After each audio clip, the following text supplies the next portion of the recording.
right, Chairman. Happy day. Hello. Good morning. Good morning. And we're a quarter of the way to 100 episodes. We are the number one listened to podcast. Here we go. In Czech Republic. Yes. In the small finally. category. If you were wondering. And you know we're number 3 in Azerbaijan, so you know there's still got some work to do. She's got a little work to do with the Azerbaijani people, and you know they're going to come around to Tone Town, and we know that they will. We know that they will, and you know I think it's just one day at a time as you make the way to Tone Town, and as we know, the road is not always straight. You know there can be breakdowns. You can go in reverse. But we're all especially moving. If you don't have roads. Right. And, you know, and sometimes the roads are paved and sometimes they are, you know, gravel. And a roads. shout out to all of our listeners on cruise ships. Where do we have any listeners on cruise ships? I guess paved. international waters, right? Exactly. Open ocean. Exactly. Yep. I dig that. So for all of you, we have an amazing episode today where we're going to be talking about DI boxes and also talking about various forms of DIs that you can use either for the purposes of driving long lines to your mixing board if you have an amp sim on your pedal board, or having something more like an SGI, and we'll explain more about what that means, where there's like a send and receive box that you can have amps that are several hundred feet away from your pedal board when you're using these boxes to convert the signal to a low impedance signal. And if this all sounds like gibberish or Greek to you, we're going to explain this more, but it's a very valuable tool to know about and to have, especially if you can't be present with your amps or you're having to go a long distance between your pedal board and wherever it is that it's connecting to, you know, say via the mixing board, for example. But before we get started, I want to mention a couple of our sponsors, and we'll go back and kind of touch down a little bit more in detail about some of the great offerings and discounts that a lot of these sponsors are offering specifically for our listeners. First of all, big shout out to our friends over at the Guitar Sanctuary. If you're unaware, Brian is housed in the Guitar Sanctuary and operates Omilion Audio out of Guitar Sanctuary. They are one of the finest retailers in the country. They sell Vertex products, sell Goodwood products, and pretty much any guitar, amp, and pedal company that you can think of. They're all available there. So definitely check out Guitar Sanctuary. We will have them linked along with our other sponsors in the description and in the show notes, so definitely do check them out. Also, Pedal Genie. They're like the Netflix of pedals. You can rent as many pedals as you want, depending on what type of membership that you have. We have exclusive discount codes that are available in the show notes, and also that we will have listed a little bit later on as we go through some of these sponsors more individually. But the basics are, you can choose what pedals you want. They get sent to your house, and this is a great way for you to check out pedals and vet them without having to buy them and paying a low-fee subscription service. And if you use our discount code BOARD, you get 50% off your first month. Also, our friends over at Bestronix. All of us buy stuff from Brad over at Bestronix, one of the best dudes in the business. They sell everything from cables to plugs to everything that you would need in order to build your own DIY pedal boards. They're offering a 10% off code using the code DACHIRS, DACHIRS. Get 10% off anything in the entire store. Also, Creation Music Company, also a company that many of us are using on a regular basis. They make great pedal boards. They make amazing accessories and materials. They have their own custom-made quarter-inch plugs, which Brian is now using exclusively for every single one of his builds. The mini cakes, pretty amazing stuff. And they're offering a coupon code for 15% off everything store-wide except for custom stuff. So if you want like a custom-made pedal board with special woods, that doesn't apply. But any normal stock stuff in their store, 15% off using the code Chairmen15, 15% off store-wide from Creation Music Company. And again, all these links, these companies are in the show notes and in the description. So you can check out those links there. And I'll also have all of the coupon codes listed there for you as well. Without further delay, let's talk about DI boxes. I'm going to turn it over to Brian. Let's do it. All right. So if DI boxes are foreign to anyone that's listening or watching online, they're a really cool and simple tool that I think a lot of people can kind of get confused on how to utilize them, because there's so many different kinds and different types, passive, active, you know, SGI boxes, direct boxes, there's link boxes, there's so many kinds that the common question is, how the heck do I use it? So I'm actually really excited for us to kind of chat about it and get to explain how it all works. Because they're a really simple and cool product that sometimes people forget to use and don't realize how much better, it can make their tone. It can gain back a lot of that tone that you could be losing. So I'm going to throw up this diagram of some of the boxes. So if you're watching on YouTube, you'll see these boxes, and if you're not, then you won't. Just envision them, or you can Google them. But I'm curious if you guys have had a lot of experience with any of these that you see, and your initial thoughts on them, and we'll kind of go from there and just jump off from there. Mason, you want to do it? Well, I can tell you what I have the most experience with is the SGI is pretty much, I'd say, the industry standard as it comes to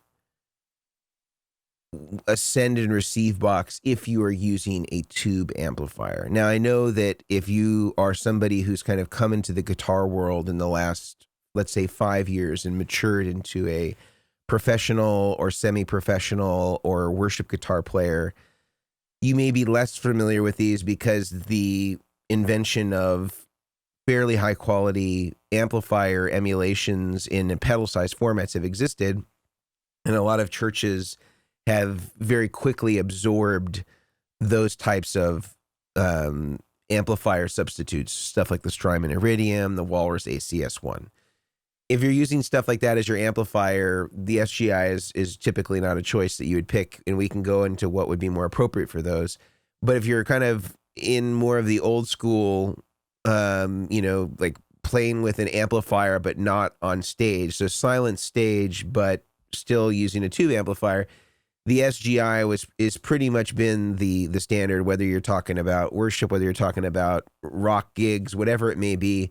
They're pretty much the industry standard, not only because Radial has really great transformers and really pretty great technology. In fact, Radial owns Jensen, which is one of the best transformer makers in the country. The country being the USA. I know the Grant is in Canada. And Radial is also but Canadian. a Canadian company, so they you are get the best here of up both in worlds. BC. Yep. Yeah, are they? That's great. Yep. So Grant's Countrymen make them in Canada, but they own Jensen Transformers, which I think is in the San Fernando Valley area of Los Angeles. And they make a great product called the SGI. And essentially what the SGI does is it takes the guitar signal that's coming out of your pedal board that's, relatively high impedance, let's say, and it converts it to a ultra low impedance and makes it a balanced signal. So it takes an unbalanced signal that's a guitar, turns it into a balanced signal. And by doing this, it makes the guitar and the signal impervious. And I'm just trying to sort of distill this in its most basic format without sounding too technical. It makes it as impervious to external elements as possible while at the same time preserving the tone by way of making it a balanced signal. It goes the hundreds of feet to your amplifier that's off stage somewhere, and then goes into a receive box. That's why you see two, if you're watching this on YouTube, boxes on the screen, two yellow boxes. Then goes into the receive side, which also takes that XLR connector back into it and then converts it back to an unbalanced signal. So it goes 1/4 inch out into your amplifier input. And that is then a high impedance signal back when it returns to the amp. So it's kind of teleporting your signal via XLR from the pedal board all the way to the amp side.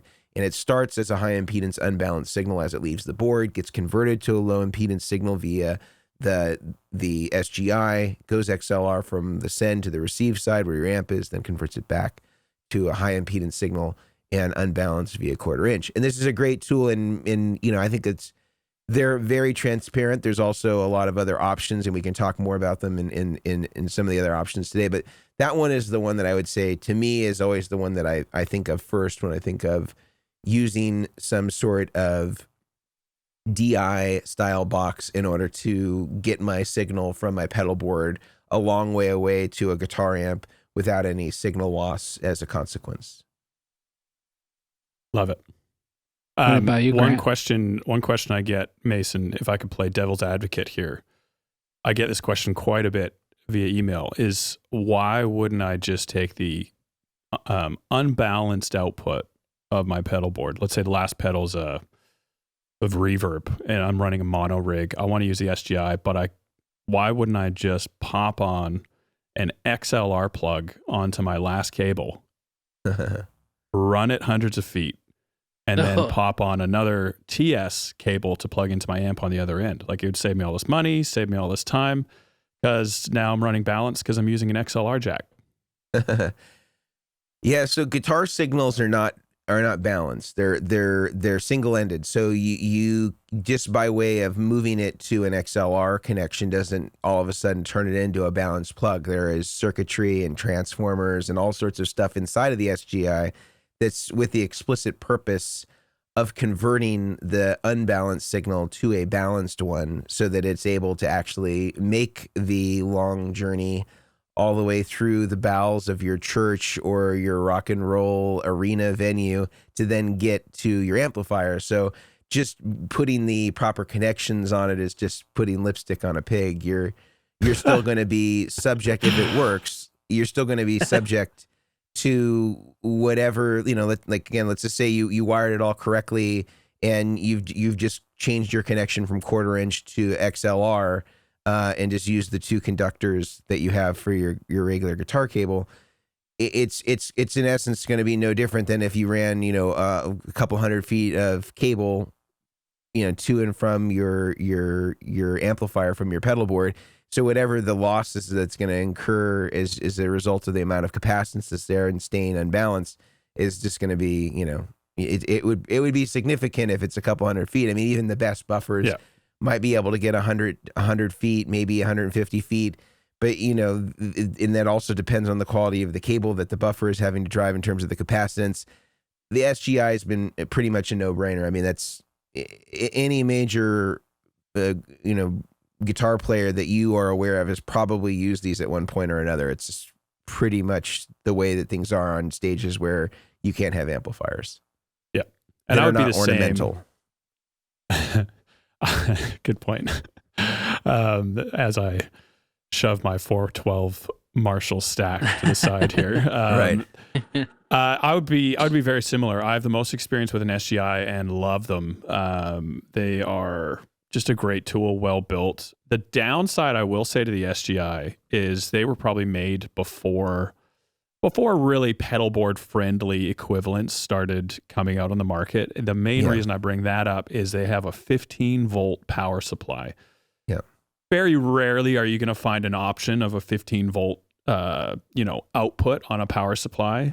There's a few of them out there, but few and far between. So that's the one downside. You kind of have to use a big wall wart to power them, and wall warts tend to break over time. So that's the one downside. Other than that, the SGI is incredible. Really great at preserving a tone. I've used them where I've had to run 200 plus lengths of XLR and no noticeable difference on my tone.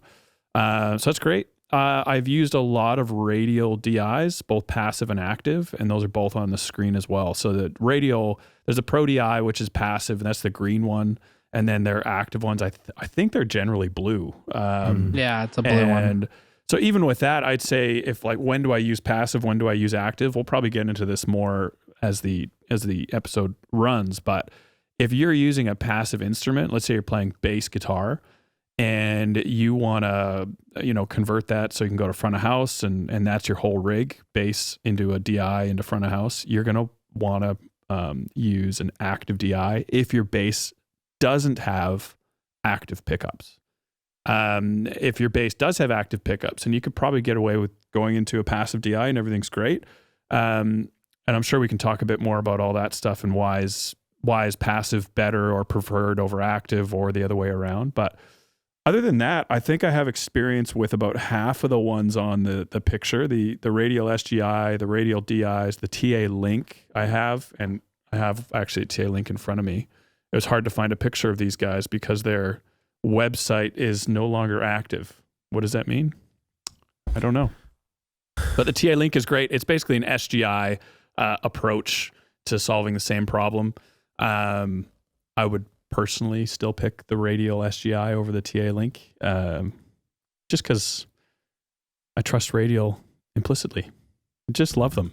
Pardon the interruption, but I wanted to take a moment to talk about one of our amazing sponsors, Pedal Genie. Pedal Genie is like the Netflix of guitar pedals.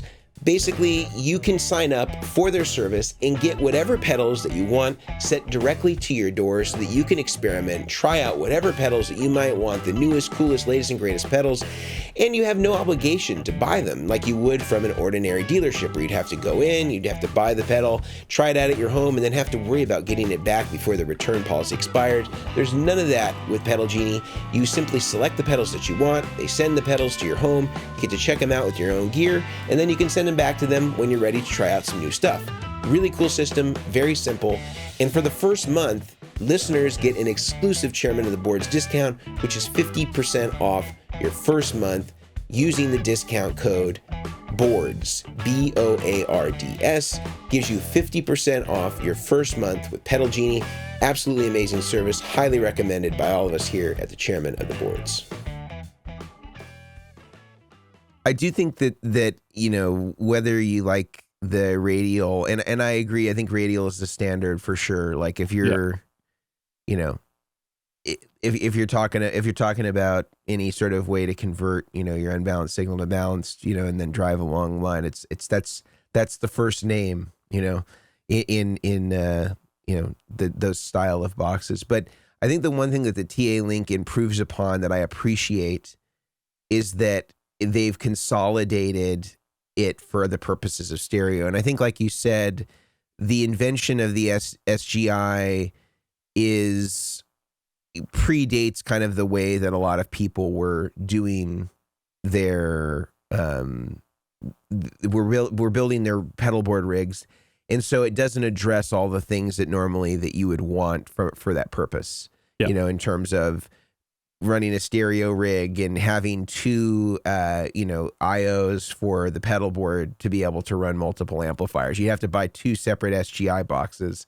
And Doesn't run it Radial that have way. a stereo version now? I don't know if they have a stereo SGI. They have some other stereo DI boxes. Maybe they do have a stereo one. For some reason, I thought I saw a picture of one, but maybe it was a meme that I took. I know literally. they definitely have stereo DI boxes, but I don't know if it's got a send and receive thing. Yeah, no, they have the Pro DI too, but that's just a direct box. That's not a radio box. The other thing that I feel like is nice that the TA Link improves upon, you know, is obviously it is stereo, but the drawback of it is that it doesn't have a polarity switch, nor does the SGI. So if you have two amps that are out of phase with each other, the only way that you can actually address it is by having a speaker cable that's inverted, which is actually a simple solution. All you need to do is just take one of your speaker cables, and on one side of one of the speaker cables, you're just going to flip the two leads with their position. The one that's on the tip is going to move to the sleeve, and the one that's on the sleeve is going to move to the tip. And you just mark it some way so that you know that it's inverted if your amp is actually out of phase. That way, the two amps will be in the proper polarity with each other. And so you could solve that easily if you're using the same amps. If you're using different amps every gig, then, you know, you're going to have like, you know, just have that spare inverted one that's just hanging around all the time. But so I think that there are some systems that improve upon that, you know, and you know, I mean, there was a cool one that once existed through Goodwood and may make a return at some point in the near future that could become, you know, the new preferred. Hint, hint, wink, wink. There's also the one that Mesa Boogie did. I don't know if you guys have checked that one out. It's on Brian's diagram there, and it wasn't really, I don't know if I would say it was marketed particularly well, that people really understood what it meant, and it's called a Clear Link. And it was essentially Mario Marino's interpretation of you know, this particular you know, style of getting your signal from balanced to unbalanced. And Mario, the guy that designed these for Mesa Boogie, he's, you know, one of the OG guys that was making pedal board tools and accessories and switchers in the 90s. and he had a company called Axis Electronics that has recently come back alive. Yeah, I was about to say. In the last year or so. But he designed these, and these are also a really smart solution that enable you to be able to get, you know, all the things that you would want from an SGI. And I think it takes just regular 9 volts, so I don't think you need to do anything special in terms of the power supply. And you know, it can live on your pedal board, which is cool because it takes, you know, just the 9 volts. And then I don't even know if the receive requires separate power or whether it's, I forget the exact way that he had done it, but I remember it also being a smart system. But also, if you're running stereo, it has some drawbacks comparatively to the TA-Link, because it doesn't have, you'd have to have 2 of them, you know, to get in order to facilitate the stereo, whereas the TA-Link integrates into one. Also, the TA-Link has output buffers, so you have the option to just use it as a regular output buffer interface, which is a cool thing. If you don't want to use the XLR outputs, it has 1/4 inch unbalanced outputs, and then 2 XLR outputs. So you have the choice as to whether you want to run balanced or unbalanced. So if you have a rig where your amplifier is close, you can just use the TA-Link as an output buffer and feed right into the input of your 2 amps. If your amps are 100 feet away or more, you can use the XLR outputs and then feed it to its own receive boxes, which are not shown on here, but it has 2 separate receive boxes for each side of the stereo, like the return or the receive side. Yeah.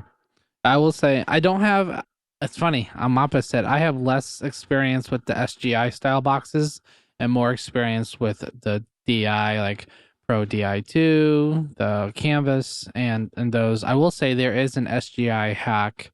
I can't remember. Do you guys know what the milliamp requirement are on the SGIs? It's not too high. I think it was around 100. Okay. So because it's 15 volts, and if you don't want to use that big bulky wall wart, which with the good old red cable and everything that they supply, yep. Exotic Effects has a doubler, it's a little box. I don't know. The voltage doubler. Yeah, so it's like a voltage doubler. It'll take it from 9 to 18, but there is a little dip switch that can do 15 volts. So if you need it on your pedal board, get that little adapter. I think it's like $15-$20 or something like that. And I've done SGIs on boards under bridges like that with zero issue. And you don't have to worry about lugging that wart around or doing a power strip on your board and it falling off or something. Nobody wants warts, right? No one. Well, no one. They keep life interesting. There's another one from a company called Jad and Frere, which is Italian, and they do a converter box. And you can do 9, 12, 15, 18, 24, and 30, I think. Jeez. And you can invert the polarity, and you just plug it into any isolated out. JAD and FRER. Let's find this. I want to see this. I imported a few of those a while ago, but I think they were like maybe $80 retail in the US, so a little bit more expensive, and they were just kind of hard to sell. But for specific uses like this, if you have like one output on your power supply and you just want it to be able to do center positive, center negative, 9 to 30 something volts, and you just hit a button and it cycles through the next voltage. What was it called? Edison was the product. Was this thing as big as the pedal board? No, was it like a chocolate? It's a little bit bigger than, I'd say it's about 50% bigger than a 9-volt battery. Maybe 2 9-volt batteries stacked on top of each other. I don't see it on their website right now. Man. They just have their clone. I know I have a couple of them still in the shop. Maybe they stopped selling them. That sounds cool. $80. Yeah. But it's not isolated. So if you can't daisy chain the output and expect it to be isolated from whatever else comes before it. So if you use it on one isolated tap on your power supply, then it's isolated by default. But yeah, it's a cool idea. It's just, unfortunately, it's in a metal enclosure and there's a lot of parts in it. So you just can't buy it for $20. There's just no way. It's an $80 product, you know? Yeah.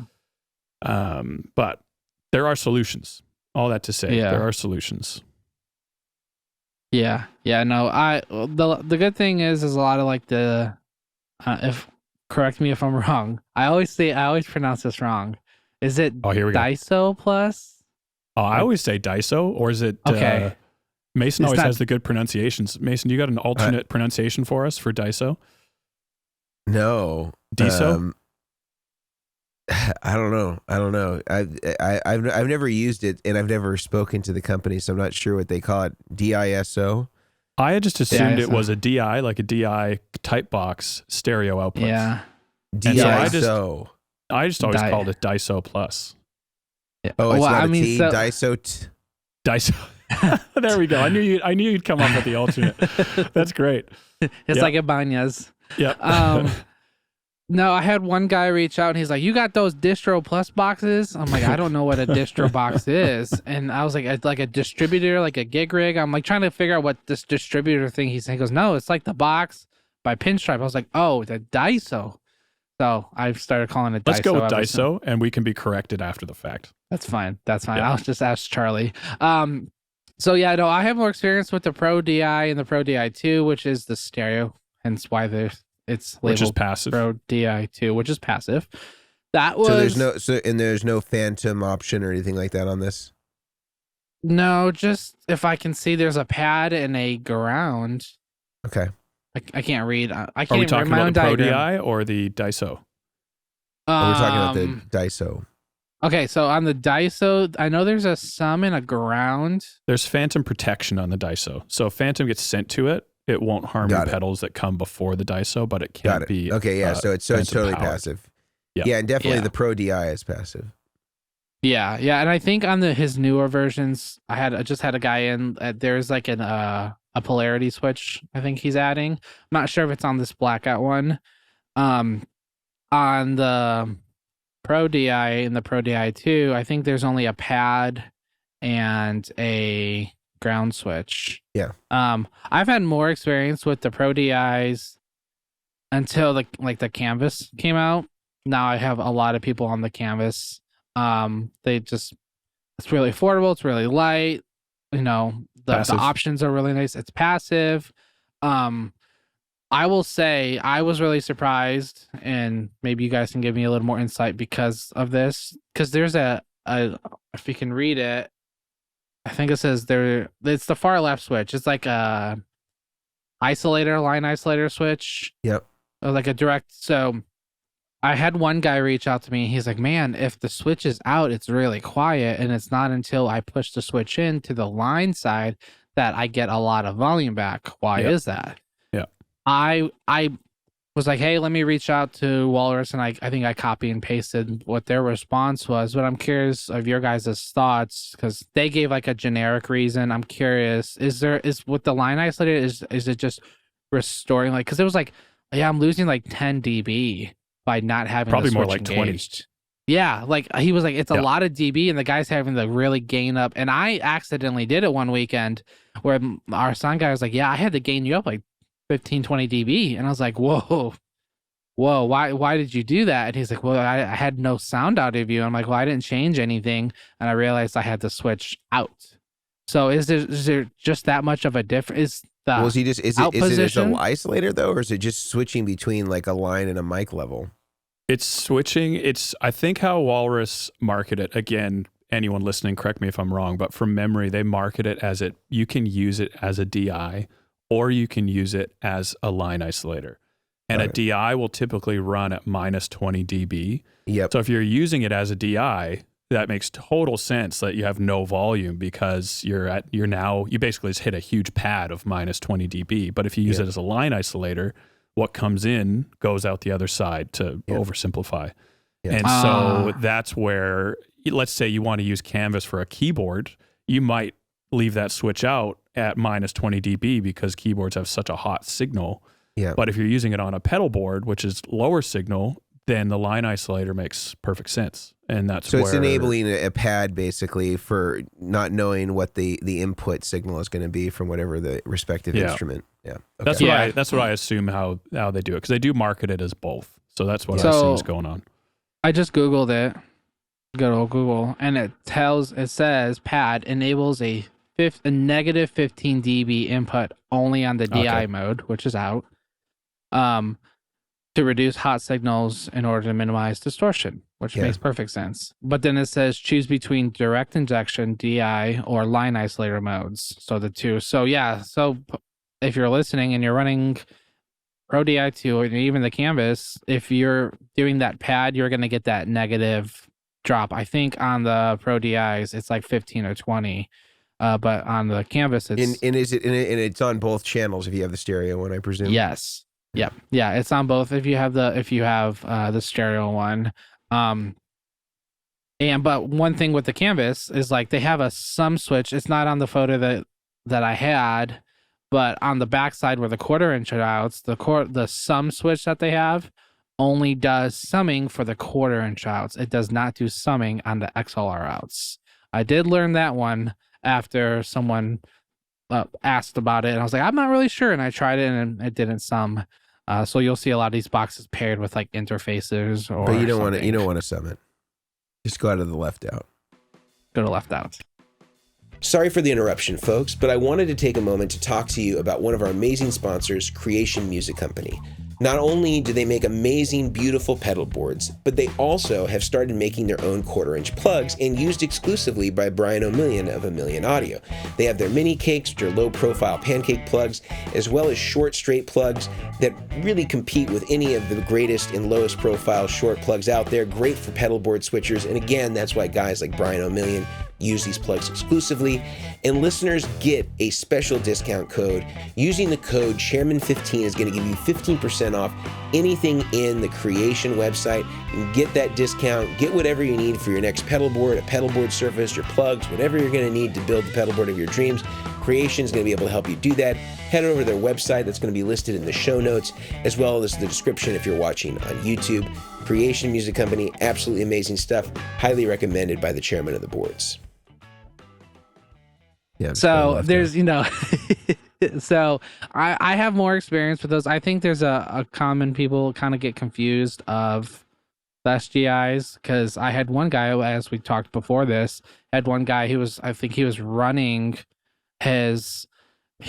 out of his Daiso Plus, which is funny because Daiso sounds like it's my vacuum cleaner, which is Dyson. Dyson. But I think there's actually like a Japanese store here in the Bay Area, like a chain of them that's called that.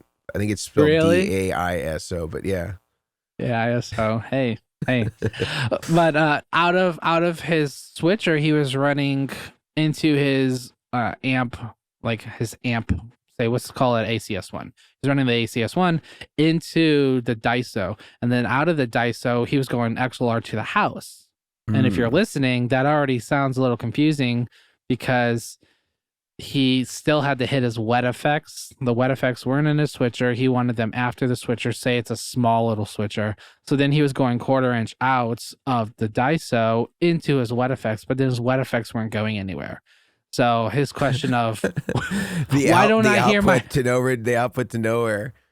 It's wireless, right? It was just like one of those like, why don't I hear my wet effects? So after going through messages of talking back and forth of his signal chain, it ended up being that he thought to do the effects loop of the amp, you had to run them after the XLR, which then your house is only getting a dry signal. And this guy's got a switcher?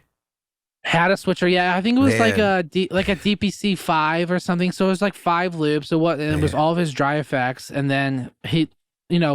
That's the thing with online and those kind of things, is that there's sometimes that people just don't fully explain the correct way of doing things. So they're like, oh yeah, after my switcher comes my amp, and then after my amp, I have to make sure I have some kind of direct box. And then they just are like, okay, then the wettest section is in limbo land, kind of like it's in the effects loop. How is it in the effects loop? So it's like having a Daiso or Pro DI or a Canvas, it's the very end of your signal chain. It's the last thing that comes out of your board before it hits the front of house. If it's not before it, you're not going to hear it in the front of house. You're not going to hear it. You're going to hear a whole lot. You're going to have a whole lot of dry and soundboard reverb, which he did. He had to run soundboard reverb because he couldn't get reverb, even though he had a big sky. So yeah, if you're listening, don't do that.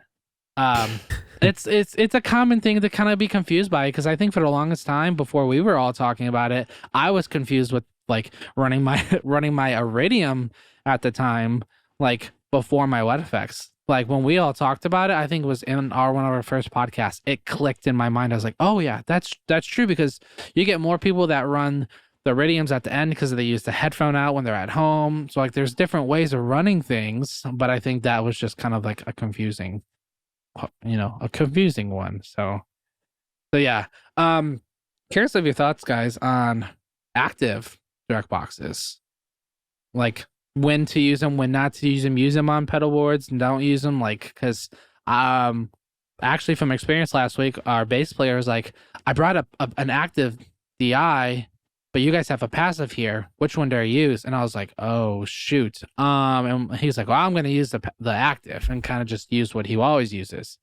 But I'm curious if there's from your experience, a when to not use them. Grant kind of already touched on. Oh, okay. Yeah. Do you want to? I'm sure there's there's a lot more to say. In fact, I know there will be from after what I have to say. But I think if you have a hotter signal, a passive DI is great. And there are some perks to using passive in my mind as well. Like what my mind first goes to, if I was absolutely completely uneducated on the subject, it's like, what do you want, passive DI or active DI? It's like, oh, active sounds like it's a better product, because there's active circuitry, and so it must be better than something passive, which seems like the lazy way to go. But a passive DI, let's say you have the signal level to run it, is going to be great if you ever get into clipping type territory. A transformer is going to handle hotter signals on the verge of clipping much better than an active DI, which if an active DI clips, I don't know if you guys have ever run a really hot signal into like a Boss pedal to the point where it clips. The clipping on a digital pedal sounds horrible. It's this ticking, distorted, awful sound. But overdrive or running a really hot signal into a passive DI with a transformer is almost, if I could do like an equivalent, it would be like running a saturated tube amp. Like there's natural compression and it handles it much better. And so that's where I think if you have a really hot signal, a passive DI is great. Active DIs are awesome if you have a low level instrument type signal. And so that's where I think, like an acoustic. Let's say an acoustic without an active those are pickup. active. Yeah. Oh yeah, that's true. With their pickups. Okay. Yeah, that's true. And I think just going on what Grant is saying, typically when we talk about active, like, so if it's a passive, it's just a transformer, right? Its intent and purpose is really to provide a balanced signal to, an unbalanced or single-ended signal. The active ones, in addition to that, also have a preamp, of some type, so it's in essence a buffer, right? And it's better. Usually they're doing some sort of, just like an input buffer would on a guitar rig. It has some sort of way of loading that signal so that it can take a lower level signal and be able to do a little bit more with it. So it can be nice if you have, passive pickups and you need it to be able to, have some sort of line driving capability in addition to turning it into a balanced signal. So there's definitely cases where it can be really advantageous if you're going to be, running a passive instrument into it, and you need to be able to drive that line and not only be able to convert it to a balanced signal, but need to be able to have that signal remain somewhat strong as it goes through whatever it is that it's going to go through, right? Like the SGI that we were talking about, like that's active, that has an active component to what it is that it's doing in addition to turning it in to a balanced signal, right? You have to have that 15 volts coming in with the wall ward power supply, or, as Brian suggested, using some sort of, DC to DC converter to get it up to 15 volts from a 9 volt using the exotic step up, little boxes that do the DC voltage doublers. So I think it just depends on, again, what your application is and what you're trying to achieve. You have an active bass, it's already got a buffer built into it. and then you just want to go direct into your board and then do some processing with, compressors, etc., you can get away with using a passive DI because you've already got your active DI going on there. If you have passive pickups, you need to drive it, to the mixing board, and your pickups are not very effective at doing that, and most passive pickups aren't great line drivers, then it can be advantageous in that case then to use an active DI in order to drive it. Love it. Because a passive is not doing anything more than the transformer. Let's say you guys are doing a board build then, and someone has a universal audio dream, an amping cab simulator on their board. It's the last thing in their chain. Yeah. They want to run balanced to front of house or, stage box or whatever it might be. Do you tell them then to get let's say they want a DI version. Do you tell them to go passive or active? They don't need an active. Passive would be fine for that. Yeah, right. I would say passive. Yeah. Like you could use the canvas, something like that would be fine. That's a passive one. Because you're already pretty low impedance at that point. Like it would be equivalent to, or the UAs, I think, are around 500 ohm output impedance. That's lower than most, the output impedance of most, let's say, preamps on a bass. Most of those are maybe like 1K. I mean, some of them are lower, but I think the standard is usually 1K for most of those. So you're at about 50% lower than that. So you're feeding it an active, buffered signal at that point. Your pedal board is acting, or the Dream is acting as that preamp. And if you were concerned about it, you could always put a buffer at the end of it that's driving into the DI. But running an active DI at the end of that scenario with the UA won't damage the board, right? I don't think it'll damage the board. I just think it's unnecessary to add that extra component to it. I think something like the canvas, is a good solution. It's passive DI. It's small, pedalboard friendly. I think that. But if your venue only has an active DI on stage, no issues there. You can still plug into it. You'll be fine. Yeah. But if you're going to buy one for your own rig, in this instance, you could get away with a great passive DI.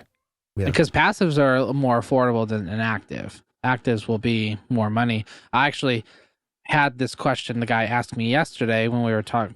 He asked me if we were going to do a podcast like this talking about direct boxes. And he goes, I need to know, will an active DI damage my board if I have to plug into it? And I was like, no, I won't give him all the reasons. Because obviously we don't want to destroy stuff, and especially because it's expensive. But active and passive direct boxes are a little bit different, and this kind of helps turn the page into like LR bags, like the Para DI and the R. I think we talked. What do we call it? The R, the Fishman, which I'll pull it up so you guys can see it if you're listening. If you know what the Para is from LR bags, it's like that vertical in the brown rectangular enclosure. Yeah, which I've done on a couple boards before. It has that fantastic top facing XLR jack, so your XLR sticks straight up, which is nice. But then you have like the Fishman, where I've had actually people ask me like, do I have to go out of my LR bags into a direct box? I'm like, well, no, if your LR bags has an XLR on it, use your LR bags. If your Fishman has an XLR, you can. I've seen people use the Fishman 1/4 inch out to go through more effects and then them hit a direct box. I don't know even if the Fishman has an effects loop. I know it has a tuner and a buffer. It has an effects loop. It has an effects loop. So if you're running these types as well as the LR bags, they have like an effects loop where you can put a delay or a reverb if that's what you want. Yeah, the LR bags has an effects loop too. It's I think with an insert cable, which is great. That's what the LR. Yeah, you said that for the LR. Yeah, for the LR bags. Yeah, the LR. Yeah, so that has it's a TRS, the dual mono kind of style cable, which is convenient. But yeah, if you're running acoustic or you're looking to run acoustic, something that is like this where it has XLR out on it, has all your EQing, a tuner. You don't need a secondary DI to still run into a house as long as it has an XLR on it. So, but yeah, no, I mean, just, I think when it comes to some of these boxes, it can kind of just be confusing on the what to use, what not to use kind of scenario, which Sorry for the interruption, but I wanted to take a moment to talk about one of our incredible sponsors, Bestronix, also known as BTPA, an amazing company out of Chicago, Illinois. Now, most of us at the Chairman of the Boards get a lot of our materials that we build our pedal boards with, whether that be cable, whether that be for audio, whether that be for power, whether that be connectors like 1/4-inch connectors or 2.1 millimeter barrel connectors for power. All the supplies that you could possibly need to build the pedal board of your dreams is available at Bestronix. They have amazing, amazing selections, all the cables that you could possibly want, whether it's Mogami, whether it's Evidence, whatever it may be. They have every single brand conceivable, in addition to their own brand, their in-house brand, which is absolutely incredible sounding, super low capacitance, and competes with all the best stuff, whether it be Mogami, Canary, Belden, etc. They have a great in-house brand, highly recommended, and listeners get a special discount using the code DACHAIRS, DACHAIRS, just like the old show on Saturday Night Live where they talked about Da Bears being from Chicago, as Bestronix are. You can use the coupon code DACHAIRS and you can get 10% off anything in the entire store. Absolutely amazing way to save some dough, get some great materials from some great people. Bestronix, absolutely amazing company, highly recommended by the Chairman of the Boards. Yeah, and I think one point to clarify, just as I was kind of thinking over what we were just talking about in terms of the electric rigs, just to go back for a second, is that in terms of the passive active DI thing, the passive one we were just talking about is only if you're using, let's say, something like an Iridium or a UA Dream, Ruby, Woodrow, or a ACS1. You would not do that if you were going to an amp hundreds of feet off stage. You would use an active, sort of DI send and receive, like the Clear Link, like the SGI, like the TA Link, like whatever Grant has got coming in the future. Those would be the things that you would be using, because those are powered. Those have some sort of, active preamp or buffer, in them that is driving those outputs. Also has the isolation, also has the transformer to convert it to the balance signal. So if you're running to amps that are far away, those are powered. Those are most certainly active versions of a DI, whether it's in an SGI format or otherwise. If you're talking about, again, amps on the pedal board that are simulated digital amps, then passive is just fine. As far as the acoustic stuff is concerned, I mean, both those solutions are kind of the industry standards. Certainly LR bags, that's been around for 20 years and people are still using that today, and it's a great system. And you can, again, the effects loop is really cool if you want to use, wet effects and processing and have that be a part of I believe that anything that's in that effects loop is also sent to the DI.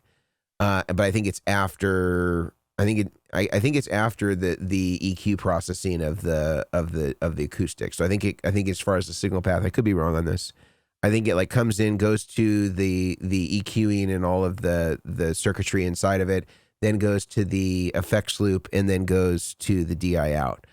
I've also seen people come into it with their acoustic, go DI out, and then use the output of the 1/4-inch output of the LR bags to then feed processing effects, and then go to another DI to feed that as a separate channel. So it's almost like a wet dry situation, fancy. but using an acoustic so that you have two channels, or if it's stereo effects, you could have three channels and kind of run like a wet dry wet equivalent in your acoustic rig.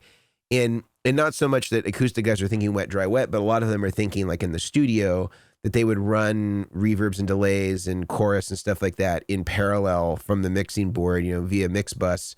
And this creates a similar situation as it would in the studio if you're running effects in parallel with the acoustic guitar by running it in that fashion. So I've seen it done a couple of different ways, and so that gives you two other options, although that requires more DIs. So you may not want to do it that way, but there is that possibility. All the DIs. Yep. I want to hear this wet dry wet acoustic rig now. Wet dry wet acoustic rig. Seriously. Yep. Somebody needs to do it. Yep. They I want to definitely hear do. it. I'm curious with the HX Stomp. So the HX Stomp, I kind of already have an answer for this, but I'm curious from your guys' perspective. Loaded question. It's not loaded. I'm just generally curious because I think I have my way of running things, but I like hearing other people running things. An HX Stomp. Do you use a direct box or do you not use a direct box? Are they running stereo or mono? Stereo. I would use a direct box. The main reason being HX, for those that don't know what Brian is alluding to here, HX Stomp, you can run unbalanced outputs, just a standard instrument lead. You can go to an amp, you can go to a DI. That's great. HX also allows you to run a TRS output on the left and the right output. And then you can now use a TRS to male XLR cable, which is a very customized cable, but it's doable. And now you can run balanced out of the HX as well, which is great if you're running mono. If you're running stereo, you can't do ground lift. If you get a ground loop or anything like that, 60 cycle hum, there's no way of easily correcting it. And so that's where a DI, you literally just hit a button and your ground loop is gone. Yeah. So that's what I would suggest. I didn't even know that about. I didn't realize that you didn't have any way to isolate it. I thought maybe there was some way in their software to be able to. Maybe there is, and maybe I'm unaware of it. I'm happy to be proven wrong, but I'm not aware of one. Yeah, I'm not aware of it. If only there was even just like a little like push switch like on the bottom side of it that you could like do that. Because I was gonna say the exact same thing. Is I ran stereo TRS the XLR for a while, but I kept having a buzz and I could not figure it out because the website said I could run balance and everything, and I was like, I'm gonna do it. So I did it. Did you have the buzz effect on? I did not have the buzz effect. Right. It was built in. Well, he didn't use the buzz block with three Z's. But no, yeah, it was like I have this really bad buzz, and the sound guy's like, "Oh, they didn't we'll have do a ground the ground lift thing." they didn't have a ground lift on your mixing board. That one they did not have one on. I don't know if it was just because of like or what, for whatever reason they just didn't have that kind of a ground lift. So like I like ended up putting a direct box on the board and it fixed it. But I have said the same thing. Well, when I run mono, I don't have this buzz. You could also just run the DI on one channel, that needed it, and then use the other side and keep it as very true. Inch. There would be workarounds. Definitely workarounds. There would be. But, yeah, for but sure. it's definitely something to be aware of before you go into it. Double DI. Yeah. But yeah, no, I was just kind of curious because I've had that question before and I've given my explanation. And if there's always a better way, I'm always down for it, and I'm down to share it if there's anything else. But yeah, that's I would say that's a pretty generalized explanation of direct boxes. They're not fancy. They're not bougie. I mean, actually, some of them can be with all these, things, all these different types of settings. DIs. Hey, I'm just waiting for like the golden Goodwood audio direct box to come out that has like, it's like flick this switch and turns on your coffee maker. Flick this switch, it turns, it starts your car. It's in R&D right now. Should be out in 2029. Yeah, it's Alexa enabled Goodwood audio. Yep. Isolate the right line. Can I ask you guys one last question that I'm curious about? Yeah.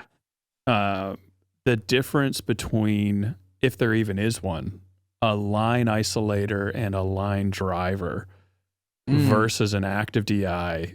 Passive DI we've talked about, but is there a difference between active DI, line driver, and line isolator? And if so, what is it? Sorry for the interruption, guys, but I wanted to take a moment to talk to you about one of the sponsors of the show, the Guitar Sanctuary. Now, Guitar Sanctuary is not only the place where Brian Omilion is housed and builds all of his spectacular pedal boards, it's also one of the flagship dealerships in all of the United States. They carry Vertex products, they carry Goodwood products, and pretty much any major brand or boutique brand you can think of is available there, whether it's a guitar, amplifier, or guitar pedals. They have it all. Absolutely amazing shop. Great service, great staff, knowledgeable people, just like Brian Omilion. And furthermore, if you want to have a rig built, you can hire Brian Omilion through the Guitar Sanctuary to build the rig of your dreams. So many different options there, having all the pedals and everything you might need under one roof, and having a guy like Brian Omilion build your pedal board. It is a match made in heaven. Definitely check out the Guitar Sanctuary. It will be linked in the show notes and in the description if you're watching this on YouTube. Absolutely amazing store, highly recommended by the chairman of the boards. Well, usually line driver is referring to some sort of active preamp or buffer, and that term is used interchangeably even amongst buffers. Some people will call, or at least in the old days, would call them line drivers. Like even I think Bradshaw would refer to buffers as line drivers. So I usually think of that term as interchangeable with some sort of buffer or active preamp or active DI sort of situation, something that entails that there's a buffer. Line isolator, I think, is different. Like even as we've heard, even with the way that Walrus was maintaining it, was right. They call it line isolator mode, or they call it line. What was the? Let me find the term. They call it line isolator mode. So in their definition, it meant that you didn't have a pad on. But usually, I think of that term as meaning something to do with the. If you're saying line isolator, are we talking about it either being something that's isolated by way of the transformer, or are they talking about that it's impedance isolated because it's low impedance? I'm not sure. And I've heard that term used in different ways. So I'm not sure what the standard is for DIs, or if there's a specific language when we're speaking about DIs. But usually when I think about line isolator, I'm thinking about some sort of isolation transformer where there's isolation by way of the transformer. Or when we're saying line isolator, that we mean that the impedance is isolated because it's brought down to the lowest possible impedance, where it has very little influence of the external world environmentally. It's not going to affect the quality of the signal. Yeah. And then was there another term? I think that was the main one. And I've looked it up, and I think the latter makes more sense about impedance and noise rejection. Yeah. In terms of what I've read, but I guess some of these terms are a little bit newer in this context, and it's just really hard to find an answer. And so I refer to, our equivalent products even in our custom shop as more of a line driver, but they also come with isolation. And so then, there's just overlapping terminology that can mean different things in different contexts. And I feel like if I'm on occasion confused about it, then I'm sure maybe our listeners at least some of them have come across very similar points of confusion. So it's just, I'm sure that there's a baseline though, and also generationally, some of these terminologies change, exactly. Right? They kind of get get reinterpreted and remade depending on, whoever is the leading voice of whatever that decade is. And then people from that generation are like, then now this is what we call,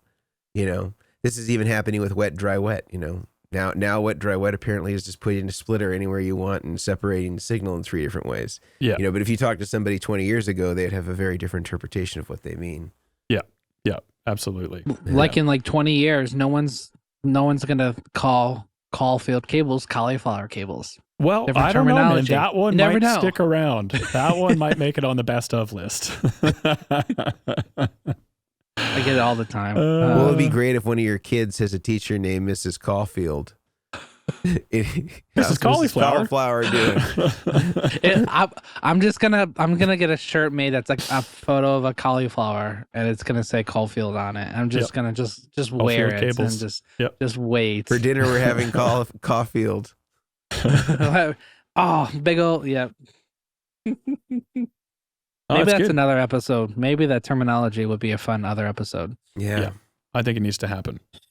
Well, so any last words on DIs for the purposes of driving your amp sim, for the purposes of running to an offstage amplifier, for the purposes of your acoustic rig? Any final words that we want to impart to listeners about the topic of direct injection boxes?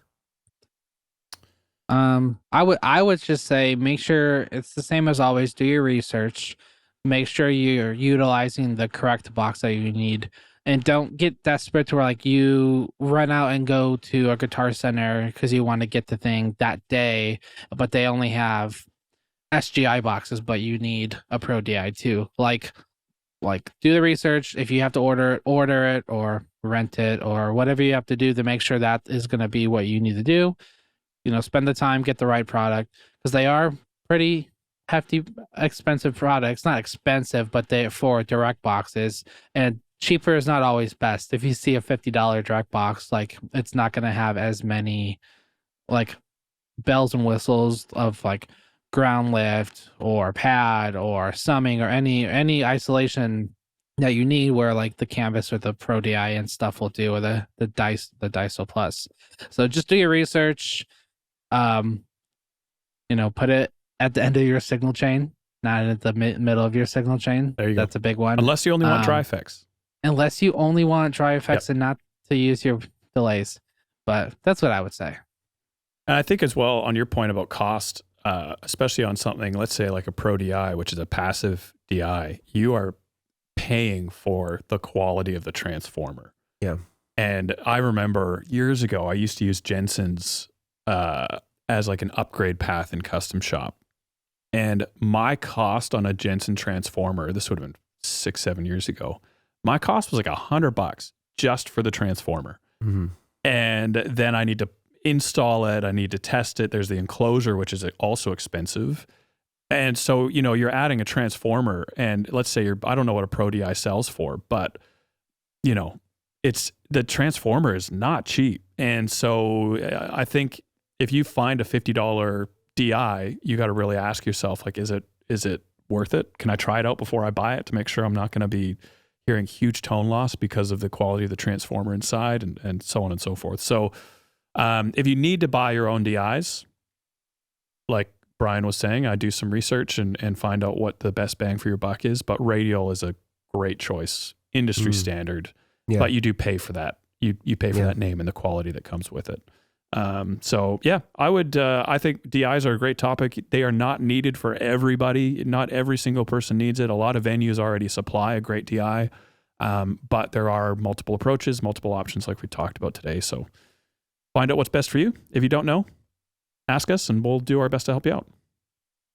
All right. Well, I think that we've furthered ourselves on the road to Tone Town today. Speaking of DIs and the various ways to use them in a lot of the products that we talked about today, whether it's the Daiso, whether it's the Mesa Boogie ClearLink, whether it's the SGIs, a lot of these are available over at our sponsors. So definitely go and check out the Guitar Sanctuary. A lot of these are available on their site. By supporting the Guitar Sanctuary, you are, by extension, supporting the podcast, which we greatly appreciate. Some of our other sponsors as well that we've been mentioning earlier on and throughout the podcast. Pedal Genie is a great way to check out some of the stuff that we talked about today. They offer many of these things, many of these items on their website. You can try them out at your home, risk-free. This is an easy way for you to vet pedals. Again, Pedal Genie allows you to rent pedals to see if you like them before you buy, and you get 50% off your first month if you use the coupon BOARD at checkout, and you can choose whatever membership level you want. Bestronix, also another company that we all use to get our supplies, whether that be cables, whether that be plugs, whether that be DC cables, DC plugs. Anything that you need in order to build the DIY pedalboard of your dream is available at Bestronix. Head over to their website, which is btpa.com. Use the code DACHIRS, DACHIRS. You get 10% off anything store-wide. Lastly, Creation Music Company, another great company that is making pedal boards, accessories, and also make their own custom-made plugs, which again, Brian uses exclusively, the mini cakes. They have really cool small pancake plugs in addition to short straight plugs. They have a strain relief, which is sort of a godsend because most short straight plugs don't have any sort of strain relief on them at all, especially if you're talking about the old Switchcraft 380s, which was kind of the standard for switchers for a long time. They've improved upon that, so definitely check out everything over at Creation Music Company. It's just creationmusiccompany.com, and use the code Chairmen15 to get 15% off any product store-wide except for any of the custom-made pedal boards that have like specialized wood. Can't get it on that, but any of the normal stuff that you might want available there for a 15% off code. And all the codes, all the links, all that stuff will be available in the show notes in addition to the description if you're watching it on YouTube. So definitely do check that out if you're interested in supporting any of our sponsors. And by using those codes and redeeming them, that tells them that you're listening and also helps us continue to make great content and great shows just like the one that you listened to today. Chairman, with that said, we will see you next week on our way to Town. See you ya. guys.